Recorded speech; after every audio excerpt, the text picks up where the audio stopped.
People का एक पत्ता 52,000 ब्राह्मण की साक्षी कराता है महाराज। बहुत ध्यान देना।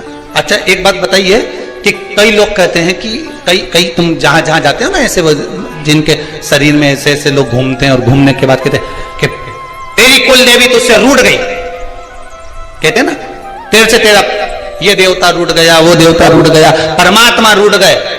तो आप कैसे पहचानोगे कि भगवान आपसे रूठ गया?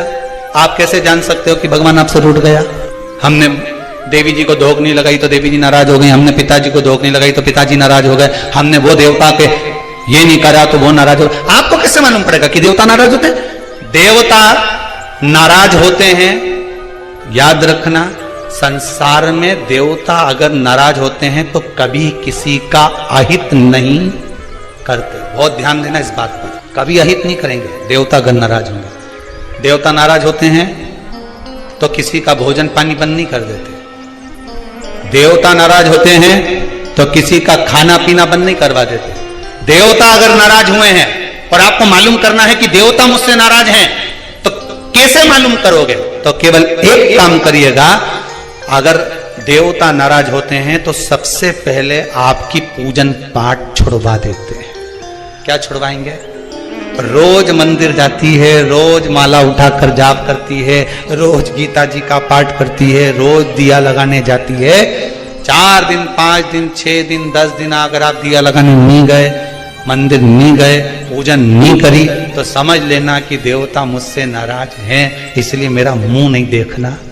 मुझसे नाराज। लक्ष्मी नहीं आ रही घर में, देवता नाराज है? नहीं नहीं नहीं, लक्ष्मी नहीं आ रही उसके लिए देवता नाराज नहीं है। लक्ष्मी नहीं आ रही उसके कारण तुम्हारा अहंकार है। भगवान ने जब दिया था उसको सत्कर्म में नहीं लगाया था। एक बात इससे पहली वाली कथा में कही थी, शरीर चले और तुम्हारे याद है तुम लोगों को?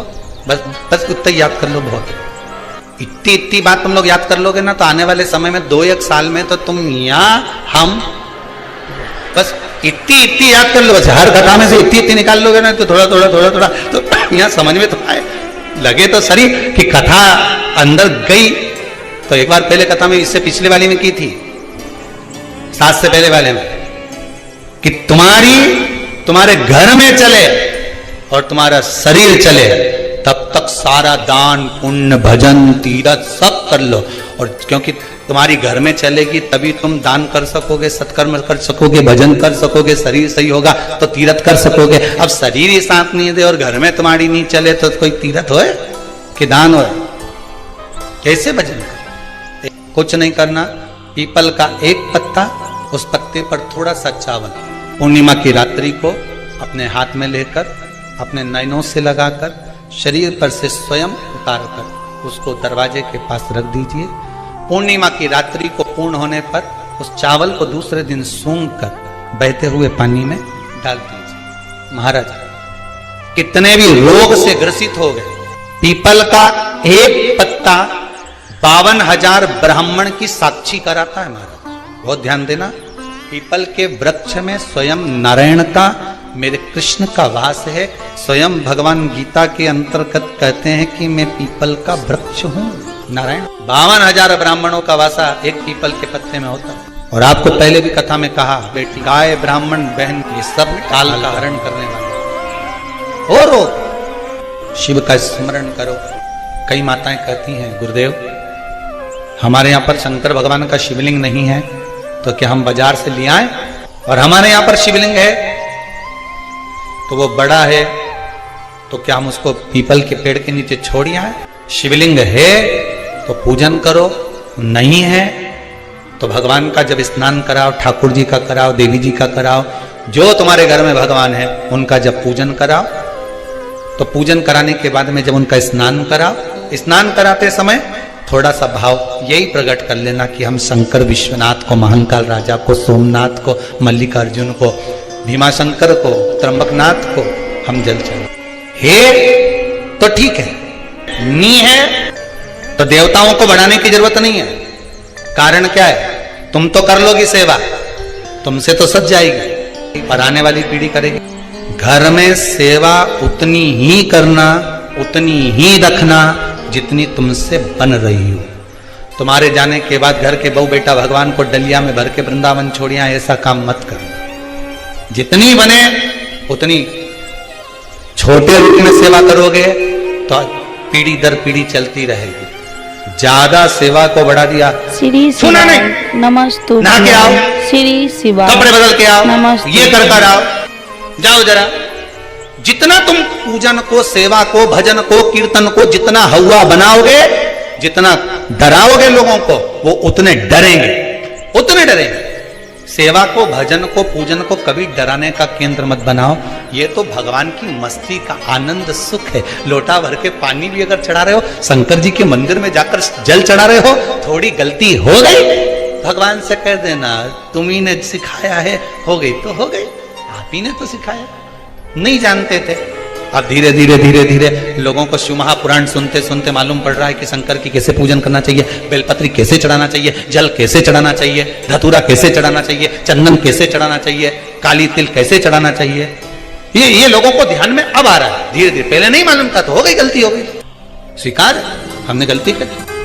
शिव पुराण कह रही है, भगवान शंकर की कथा कर रही है, चंद्रदेव ने भगवान शंकर की आराधना करी, बालू रेत का शिवलिंग का निर्माण कराया महाराज जी। शिव महापुराण की कथा में आता है, देवराज नाम का ब्राह्मण जो गलत कर्म करता था, चोरी करता था, शरीर में ताप पड़ने के बाद में जब वो शंकर के मंदिर में जाकर कथा सुना और थोड़ी सी कथा सुनकर बाहर निकला, तो उसको केवल कथा का एक तत्व उसके जीवन में उतर गया था, अंश मात्र उसके जीवन में उतर गया था, उसको परमात्मा मिल गया। बिंदुक की धर्मपत्नी चंचुला देवी बार बार कथा में आया, पार्वती जी ने उससे शिव महापुराण की कथा की। क्या करती थी वो चंचुला? काशी में जाकर उसने करा क्या था? पति के जाने के बाद बिंदुक जो पानी में डूबकर मर गया, प्रेत योनि में चला गया। पहले भी कथा में कहा, पानी में डूबकर मरा हुआ व्यक्ति, सर्प के डसे से मरा हुआ व्यक्ति और स्त्री के हाथ से या स्त्री के चक्कर में मरा हुआ व्यक्ति ना तो देव योनि में जाता है, ना तो बैकुंठ जाता है, ना नरक जाता है। वो तो बीच का प्रेत बनकर भटकता रहता है, उसकी गति नहीं होती, उसका मोक्ष नहीं होता। चंचुला देवी को लगा था मेरे पति को मोक्ष, तो उसने करा क्या था कि वो काशी पहुंच गई, काशी गई, ऐसा क्या? नमस्तुभ्याम।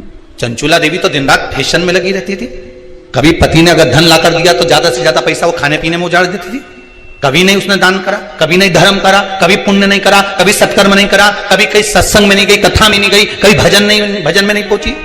फिर उसने करा क्या? बचपन में किया गया कर्म व्यक्ति को कब प्राप्त होता है, ये चंचुला देवी की कथा। चंचुला देवी की कथा करें। चंचुला देवी की मां भोजन का जब निर्माण करती थी, ध्यान दीजिएगा जरा, बहुत सुंदर संवाद है। शायद आप भी अपने बच्चों को इस चीज के लिए डांटते हो, शायद बचपन का किया हुआ पुण्य चंचुला देवी के कहां काम आया वो देखिए। पुण्य नहीं करा था चंचुला देवी ने, वहां तो खेल करा था। किस जगह पर काम?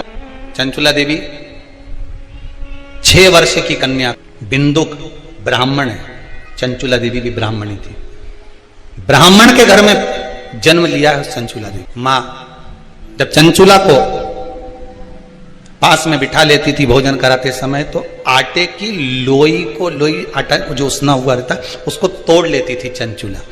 6 वर्ष की चंचुला उसको तोड़कर गोल बनाकर चपटा करती थी, दूसरी लोई को घुमा घुमा कर जो मां शंकर जी के मंदिर में शंकर जी को जल चढ़ाने जाती थी, उस लोई को वैसा रख कर गोल बनाकर पिंडी बनाकर उस आटे का पिंडी बनाती थी और मां से कहती थी, मां देखो तुम जिस मंदिर में शंकर जी को पानी चढ़ाने जाती हो ना, मैंने वो शंकर जी बनाया।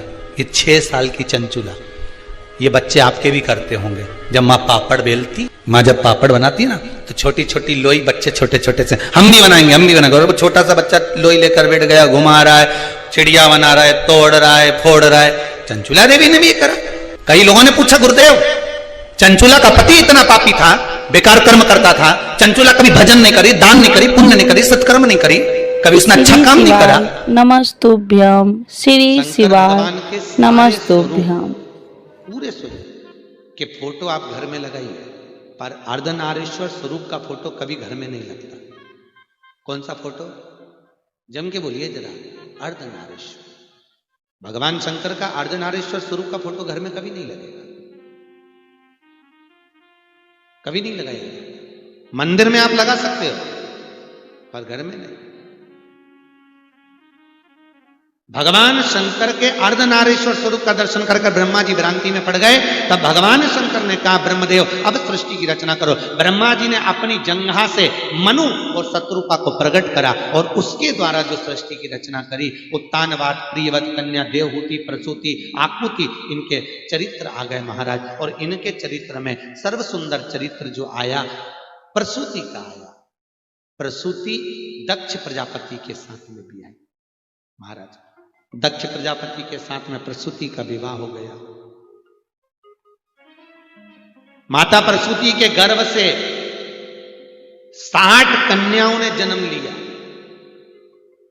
कितनी? 60 बेटों ने जन्म लिया। बेटों को संत बना दिया देवऋषि नारद। दक्ष प्रजापति क्रोध में आकर श्राप दे दिए, नारद मैं तुम्हें श्राप देता हूं, तुम एक जगह पर नहीं टिक पाओगे। अब भगवान श्री शिवाय नमस्तुभ्यम, श्री शिवाय नमस्तुभ्यम। माता देवी की मां कृपा कर, मेरे घर में एक बेटी का और जन्म हो जाए, ऐसी कृपा कर दीजिए। मेरे घर में एक बेटी और हो जाए। स्वयं जगत जननी जगदम्बा बोली तेरे घर में 60 लड़कियों का जन्म हो गया और तू लड़की मांग रहा है। आज का व्यक्ति होता तो बेटी के जन्म के बाद में तो क्या मांगता? अरे बोलो तो बेटा। शिव महापुराण की कथा कहती है बेटा एक कुल को तारता है और बेटी 2 कुल को। पर शास्त्र की रीति है बेटा जन्म लेता है तो खूब नगाड़े बजते हैं, ढोल बजते हैं, और बेटी जन्म लेती है तो मां पलंग पर रोती है और सास चूल्हा के पास रोती है। याद रखिए बेटा भाग्य से पैदा होता है, पर बेटी के लिए बाप का 100 गुना भाग्य इकट्ठा करना पड़ता है, तब जाकर बेटी का जन्म होता है। और याद रखिए बेटा एक बार अपने माँ बाप को दुखी देख सकता है, पर बेटी कभी अपने माँ बाप को दुखी नहीं देख सकती। बेटी नहीं देख सकती। दुनिया के लोग कहते हैं बेटी की विदाई में सबसे ज्यादा मार होती है, पर शिव महापुराण की कथा कहती है बेटी की विदाई में जितना बाप रोता है उतना मां नहीं रोती, क्योंकि बेटा मां को प्रिय होता है और बेटी बाप को प्रिय होती है, क्योंकि बेटी के बिना बाप अधूरा